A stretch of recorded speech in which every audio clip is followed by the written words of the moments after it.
आज का दिन बेहद खास। आज लोकसभा में वक्फ संशोधन बिल पेश किया जाएगा।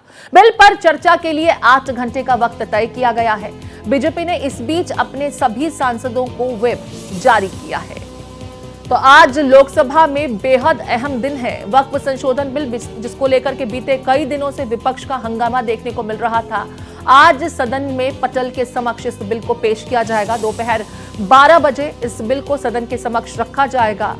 बिल पर चर्चा के लिए 8 घंटे का समय तय किया गया है। बीजेपी की तरफ से स्ट्रैटेजी, बीजेपी ने अपने सभी सांसदों को व्हिप जारी किया है। बिल के समर्थन में टीडीपी, जेडीयू और एचएएम यानी हम पार्टी हैं। इधर कांग्रेस और समाजवादी पार्टी ने भी अपने सांसदों को व्हिप जारी किया है। कांग्रेस बाकायदा एक बैठक कर रही है और ये मंथन कर रही है कि सदन में चर्चा को लेकर के पार्टी की तरफ से कौन नुमाइंदगी करेंगे, कौन कौन इस बिल पर अपनी बातें रखेंगे और साथ ही साथ पार्टी की स्ट्रैटेजी क्या कुछ रहेगी।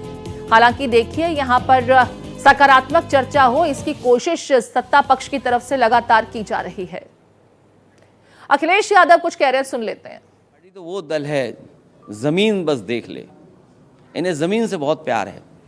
उत्तर प्रदेश में हम लोगों ने देखा, आपने भी वो खबरें चलाई थी कि एक ही रात में 15 मिनट में कितना मुनाफा हो गया था। कोई चीज़ 2 करोड़ की थी, 16-17 करोड़ की बिक गई थी। रेलवे, डिफेंस, सबसे ज़्यादा ज़मीन है इनके पास। रेलवे को बेचा इन्होंने, डिफेंस की ज़मीनें बिकी हैं और अब बचा है वक्फ बोर्ड, उसकी भी ज़मीन बेचने की तैयारी है। आगे से दिखावा कुछ और है, ये सब पर्दा है अपनी नाकामियों को छिपाने के लिए। हम लोग उत्तर प्रदेश में देख रहे हैं कई योजनाएं जो प्रधानमंत्री जी ने शुरू की थी, वो आज भी पूरी नहीं हैं। कभी अटल बिहारी वाजपेयी जी के नाम पर मेडिकल यूनिवर्सिटी बनाई गई थी, जो मेडिकल यूनिवर्सिटी बनकर के तैयार हो जाती और बड़े पैमाने पे और लाभ मिलता लोगों को, वो यूनिवर्सिटी नहीं बनी। प्रधानमंत्री से जो एक्सप्रेस वे उद्घाटन कराया गया था। तो अखिलेश यादव को आप सुन रहे थे। वक्फ पर उनसे सवाल पूछा गया तो उन्होंने इसे जमीन कब्जाने की बीजेपी की सरकार की स्ट्रैटेजी करार दे दिया और यह भी कहा कि इनके पास पहले से ही काफी जमीनें हैं। रेलवे की जमीन इनके पास है और भी कई सेक्टर्स की जमीन इनके पास है, लेकिन वक्फ बोर्ड की भी अब जमीन कब्जाने की इनकी नीयत है। सामने से चाहे कुछ भी बोलें।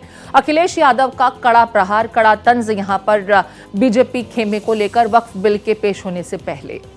इस बीच वक्फ बिल पर जेपीसी अध्यक्ष जगदंबिका पाल ने बयान दिया है। उन्होंने कहा कि देश के लिए आज का दिन बेहद ऐतिहासिक रहने वाला है। 428 पेज की रिपोर्ट हमने पेश की। हर किसी से चर्चा के बाद इस रिपोर्ट को सदन के समक्ष रखा गया था और उसके बाद बिल तैयार किया गया है। गरीब, पसमानदा और आम मुसलमानों को इस बिल से बहुत फायदा होगा। तो आपको बता दें कि ज्वाइंट पार्लियामेंट्री कमेटी में विपक्षी खेमे की भी बाकायदा रायशुमारी के बाद एक रिपोर्ट तैयार की गई थी इस बिल को लेकर के, और उसी के संदर्भ में अब जगदंबिका पाल कह रहे हैं कि आम मुसलमानों को इस बिल से बहुत फायदा होगा। ये मेहनत का रंगाई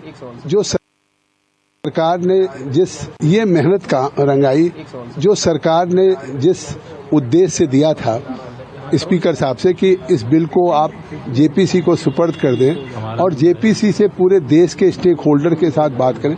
मैं आज कह सकता हूं कि जब हमने साउथ इंडिया का दौरा किया था और हम नॉर्थ इंडिया का दौरा नहीं कर पाए थे, उड़ीसा का, आसाम का, वेस्ट बंगाल का, यूपी बिहार का, तो एक दिन संसदीय कार्य मंत्री ने कहा, तो हमने कहा हम तो अपनी रिपोर्ट तैयार कर चुके हैं। उन्होंने कहा हमारी मंशा कि देश के सभी राज्यों में आप जाएं और सबसे आप स्टेक होल्डर से बात करें।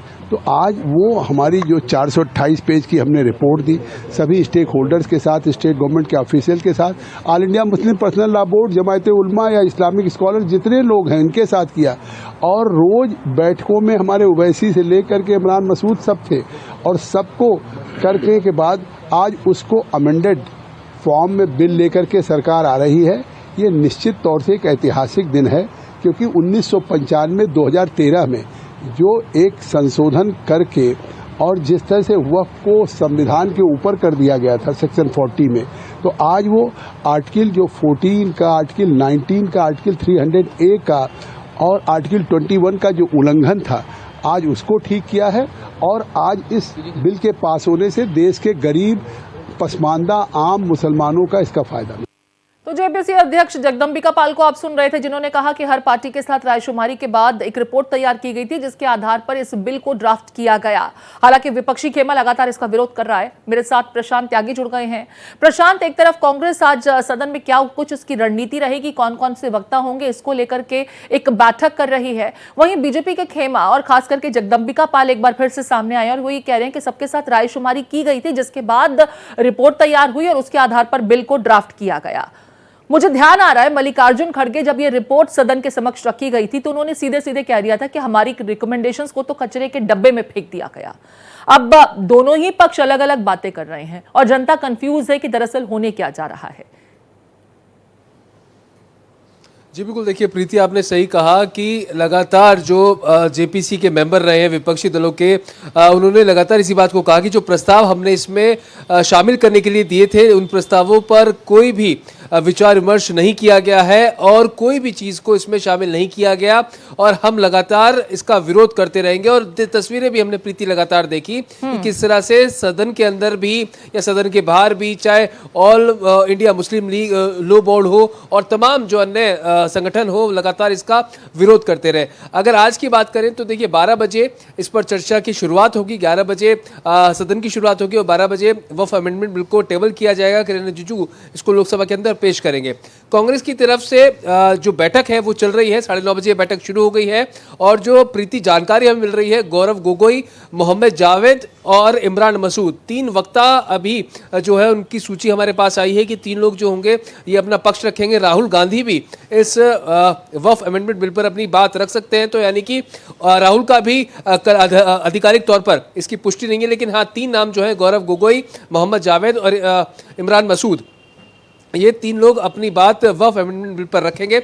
लगातार विपक्ष इसी बात को दोहरा रहा है कि जो हमने अपने प्रस्ताव दिए थे उनको शामिल नहीं किया गया और कहीं ना कहीं मुसलमानों का हित जो है वो खतरे में इस अमेंडमेंट बिल से पड़ने वाला है। तो अब यही देखना महत्वपूर्ण होगा कि जो रणनीति बनाई जा रही है लगातार विपक्ष के द्वारा कि कोई हंगामा नहीं करना है, कोई शोर शराबा नहीं करना है, क्योंकि देखिए इतिहास भी एक प्रीति बड़ी चीज होती है। अगर इतिहास में वॉकआउट जैसी चीज विपक्ष के दायरे में दर्ज की जाएगी तो वो भी आने वाले समय के लिए अच्छी बात नहीं होगी। तो ये फैसला लिया गया है इंडिया ब्लॉक के द्वारा कि इस डिस्कशन में एक हेल्दी पार्ट वो लिया जाएगा, इस पर चर्चा की जाएगी। सकारात्मक रूप विपक्षी खेमे का भी रहे, ये स्ट्रैटेजी तैयार की जा रही है। लेकिन सदन के बाहर अभी अखिलेश यादव को भी मैं सुन रही थी, जगदम्बिका पाल को भी मैंने सुना। जगदम्बिका पाल कहते हैं कि पसमानदा या आम मुसलमान जो है उन्हें बहुत फायदा होने वाला है। अखिलेश यादव ने बीजेपी पर एलिगेशन लगा दिया कि सामने से वो बड़ी बड़ी बातें कर लें लेकिन मंसूबे जो हैं वो जमीन हथियाने के हैं। पहले रेलवे की जमीन और बाकी तमाम जमीन जो है, जिसको बाद में प्राइवेटाइज भी कुछ जगहों पर किया गया, उसका एलिगेशन लगाते हुए उन्होंने कह दिया कि जमीन हथियाने की कोशिश है वक्फ बोर्ड की, लिहाजा इस बिल को सामने रख करके सिर्फ इसकी आड़ में सरकार अपने मंसूबे पूरे करने की कोशिश कर रही है। ये जनता को जो नैरेटिव सेट किया जा रहा है विपक्षी खेमे से, क्या कुछ लगता है? क्योंकि यूपी से खबर यह आ रही है हाई अलर्ट पर रखा गया है, रेलवे को अलर्ट पर रहने की बात कही गई है, तैयारी पूरी है सभी तरफ से। बिल्कुल, देखिए प्रीति, कोई भी जब इस तरह का कोई बिल आता है जो पूरे देश में बहुत बेहद चर्चित रहा है तो उसमें थोड़ी सी तैयारी जो है प्रशासन के द्वारा पहले से की जाती है। धारा 370 का आपको ध्यान होगा, पूरे देश में हाई अलर्ट घोषित किया गया था और तमाम जो जिले हैं, जो संवेदनशील इलाके हैं, वहां पर केंद्रीय सुरक्षा बल की भी तैनाती वहां पर की गई थी कि जिससे कोई उपद्रव ना हो, कोई किसी तरह का जो असामाजिक तत्व है किसी तरह का कुछ करने की कोशिश ना करे। तो इन्हीं को ध्यान में रखते हुए जो प्रिकॉशन के तौर पर जो है पूरी तरह से राज्यों के प्रशासन के द्वारा जो है तैयारियां की गई है। अगर बात करें, देखिए विपक्षी दल लगातार इसी बात को कह रहे हैं कि मुसलमानों के हित का हनन जो है इस अमेंडमेंट बिल में किया जाएगा। आपको ध्यान होगा, देखिए जेडीयू ने कल ये कहा साफ तौर पर कि जब बिल की कॉपी आएगी, बिल में क्या क्या लाया गया है उसके बाद हम लोग फैसला करेंगे। तो जो हमें सूत्रों से जानकारी मिली कि नीतीश कुमार से एक मुस्लिम डेलीगेशन ने मुलाकात की थी 1 या 2 दिन पहले, उन्होंने कुछ अपने प्रस्ताव दिए थे, उसके बाद विचार विमर्श करके मैं बीच में रोक रही हूँ आपको प्रशांत, कुछ प्रतिक्रियाएं भी आ रही हैं क्योंकि अब बहुत ज्यादा वक्त बचा नहीं है, सुन लेते हैं क्या कुछ कह रहे हैं। किफालत होगी, उनकी तरक्की होगी, उनकी फलाह बहबूद के लिए काम होंगे, उनके जन कल्याण पर ध्यान दिया जाएगा।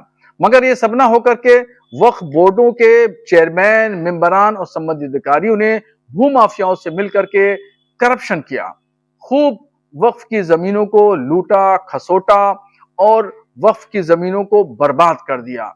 अब उम्मीद जगी है कि वक्फ संशोधन बिल आने से इन तमाम चीजों पे रोक लगेगी, लगाम लगेगी और जिस जायज मकसद के लिए हमारे बुजुर्गों ने खैर के काम के लिए हमारे बुजुर्गों ने जो ये जमीनें वक्फ की थी उस जायज मकसद में खर्चा किया जाएगा। और ठीक है, मौलाना शहाबुद्दीन बरेलवी को आप सुन रहे थे, जो उम्मीद जता रहे हैं कि इस बिल के बाद वक्फ बोर्ड में जो भ्रष्टाचार भी कायम था और कब्जे किए जा रहे थे, लोगों को उनकी ज़मीन से बेदखल तक किया जाता था, वो तमाम अनियमितताएं खत्म होंगी। सकारात्मक प्रतिक्रिया उनकी तरफ से। प्रशांत हमारे साथ बने हुए हैं। प्रशांत, ऐसा नहीं है कि समूचा मुस्लिम समुदाय इसका विरोध ही कर रहा है। अभी हम मौलाना शहाबुद्दीन बरेलवी को सुन रहे थे। यूँ तो उनके स्टेटमेंट्स जो हैं अक्सर विवादों में रहते हैं, लेकिन इस बार वो पॉजिटिव नोट पर उम्मीद जता रहे हैं कि इस बिल से सुधार होगा, मुस्लिम समाज का सुधार होगा। और यही बात जगदंबिका पाल साहब भी कह रहे थे कि इससे जो आम मुसलमान है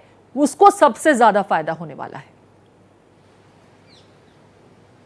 जी बिल्कुल, देखिए प्रीति, आपने सही कहा कि सभी लोग इसका विरोध नहीं कर रहे हैं, लेकिन अब इसमें एक बात मैं आपको जरूर बताना चाहूँगा कि जो मुसलमान या फिर कहें कि जो संगठन इसके पक्ष में है, उन पर भी विपक्ष या कहें कि कांग्रेस पार्टी निशाना साध रही है। एक उदाहरण के तौर पे आपको बताना चाहूँगा, चिश्ती जो अजमेर शरीफ के वहाँ पर पूरा देखरेख करते हैं, उनके द्वारा इसका समर्थन बिल का किया गया। तो वहीं ऑफ द रिकॉर्ड जब हमारी बात कांग्रेस के सांसद से हो रही थी, उन्होंने कहा था कि ये सरकार के पैरोल पर काम करते हैं। तो यानी कि अब अगर कोई मुस्लिम संगठन अगर इसके फेवर में बात कर रहा है, तो विपक्ष और जो अन्य दल हैं वो भी उस पर सवाल निशान खड़े कर रहे हैं कि ये लोग मुसलमानों के हित में नहीं है और कहीं ना कहीं केंद्र सरकार के पैरोल पर ये लोग काम कर रहे हैं। तो देखिए, इस तरह के जो वक्तव्य है वो बिल्कुल आपको सबके सामने देखने को मिलेंगे, सबकी अपनी अपनी अलग राय होगी। जब भी कोई देखिए एक कोई बिल लाया जाता है तो उसमें इनआउट्स दोनों तरफ से होते हैं। उदाहरण के तौर पे आपको बताना चाहूंगा, देखिए सेक्शन 40A के तहत राइट टू बिलीव जो है, उसके अंदर ये एक प्रावधान, जो पहला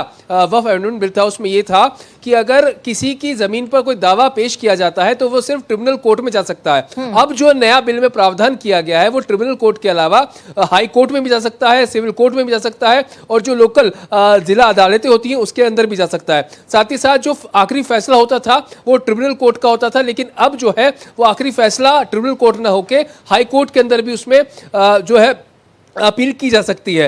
और तीसरी चीज ये, अगर कोई जगह इस्लामिक कार्यक्रमों के लिए इस्तेमाल की जा रही है या फिर कोई मस्जिद है तो उसमें वक्फ का दावा जो है वो पुख्ता हो जाया करता था। लेकिन अब जो नए अमेंडमेंट बिल में प्रावधान किए गए हैं उसमें यह है कि अगर कोई जब तक वो जमीन को दान नहीं करता है तब तक वो जमीन वक्फ की नहीं हो सकती। और पिछली बार जो अमेंडमेंट बिल में एक चीजें और लाई गई हैं कि 2 अन्य समुदाय के जो लोग होंगे वो भी इसकी जो कमेटी बॉडी होगी उसके अंदर जोड़े जाएंगे। साथ ही साथ 2 महिलाओं को भी इसके अंदर रखा जाएगा। तो 2 से 4 महत्वपूर्ण जो चीजें हैं वो इस बिल में जरूर अमेंडमेंट की गई हैं, जिसका लगातार विरोध जो है किया जा रहा है। जेडीयू की मैं बात आपसे कर रहा था कि जो जानकारी दी गई थी कि नीतीश कुमार के पास मुस्लिम संगठन पहुंचे थे और उन्होंने एक प्रस्ताव, एक चीजों को ड्राफ्ट करके केंद्र सरकार को भेजा और जेडीयू ने कल कहा था कि बिल की कॉपी देखी जाएगी, उसके बाद हम तय करेंगे कि हमें समर्थन करना है या फिर नहीं करना है या फिर आगे का हमारा रूपरेखा क्या होगी। लेकिन अब जानकारी है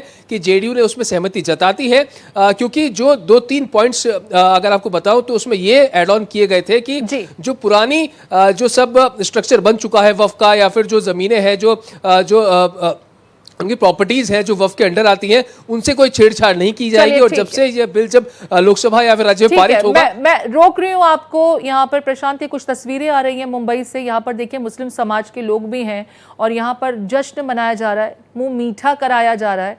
शायद ये वो लोग हैं जो खुशियाँ जता रहे हैं कि इसके बाद उनका अधिकार जो है उसका हनन नहीं किया जाएगा। बोरीवली मुंबई से ये तस्वीरें सामने आ रही थी। इस बीच एक बड़ी खबर आपको बता दें कि सरकार ने क्या कुछ दावा किया है। आने वाले वक्त में वक्फ में पारदर्शिता बढ़ेगी।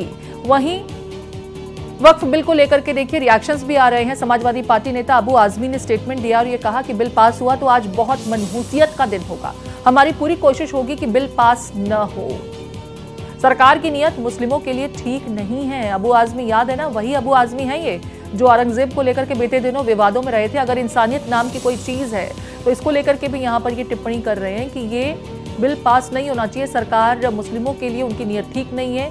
इंसानियत नाम की कोई चीज है तो इस बिल का विरोध हो। यानी देखिए वो जनता को मोबिलाइज भी कर रहे हैं कि इस बिल का विरोध होना चाहिए। किस तरीके से मॉब को इंस्टिगेट इनके द्वारा किया जा रहा है। बीते दिन इनके खिलाफ जबरदस्त एक्शन हुआ था। सुन लेते हैं उन्होंने दरअसल कहा क्या कुछ है। मैंने कहा आज का दिन बहुत मनुष्यत दिन होगा अगर ये बिल पास हो जाएगा तो। हमारी पूरी कोशिश होना चाहिए कि ये बिल पास नहीं होना चाहिए। ये सरकार जो बैठी है इसकी नीयत मुसलमानों के लिए खराब है, बहुत ही खराब है। हमारा पर्सनल लॉ खत्म कर देना चाहते हैं। हमारी हर मस्जिद के नीचे मंदिर नजर आ रही है। हम अपने घर की छत पर नमाज भी नहीं पढ़ सकते हैं। हम सड़क पर ये लोग पूरा टंडेल करें, कुछ भी करें चलेगा इनको, लेकिन हम अगर 5 मिनट के लिए कहीं मस्जिद बाहर आ जाएंगे तो हमें हमारा पासपोर्ट भी रद्द कर देंगे, हमारा लाइसेंस भी रद्द कर देंगे। तो ये क्या है? ये सरकार की नीयत सही नहीं है। इस बिल का अपोज पूरा होना चाहिए। मैं तमाम एमपी से रिक्वेस्ट करूंगा, अगर इंसानियत नामी कोई चीज है तो इस बिल का अपोज कीजिए। आजमी को आपने सुना। इस बीच आपको बता दें, वक्फ बिल को लेकर के समाजवादी पार्टी के सांसद राम गोपाल यादव ने भी प्रतिक्रिया दी है और ये कहा कि हमारी पार्टी शुरू से ही इस विधेयक का विरोध कर रही है। वक्फ बिल पर समाजवादी पार्टी सांसद राम गोपाल यादव ने प्रतिक्रिया देते हुए कहा कि हमारी पार्टी शुरू से ही इस विधेयक का विरोध कर रही है। असंवैधानिक और संपत्ति को हड़पने वाला ये बिल है। विधेयक में किए गए संशोधन तानाशाहीपूर्ण और असंवैधानिक है।